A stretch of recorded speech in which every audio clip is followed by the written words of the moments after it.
this is Alex Burke from the Salem Museum and Historical Society.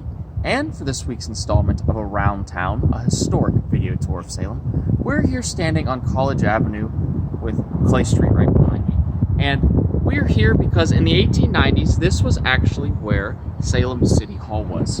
And on January 2nd, 1893, this site was witness to the 30th year anniversary of the Emancipation Proclamation.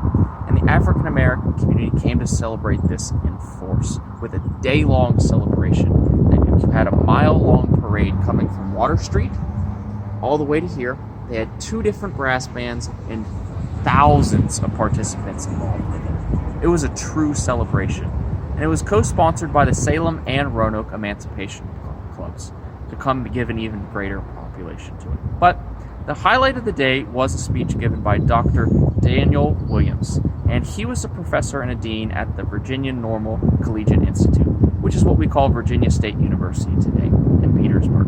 And his speech touched on all of the points of religion, how it's impacted the African Americans, what their community means to them, what property and home life means, education, and all these different things resonated with those in attendance, because these were things that African Americans had been striving to achieve for years after the American Civil War.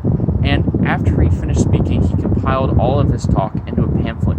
There's actually one of them that in the Library of Congress up in D.C. But if you're interested in seeing it and can't make it up to the Library of Congress, there's a copy of it in John Long's book, South of Maine. And they are at the Salem Museum if you'd like to take a look at it. But that's going to conclude it, everyone, for this week's episode. Thank you so much for tuning in. This was Alex Burke from the Salem Museum and Historical Society. I'll see you next time around town.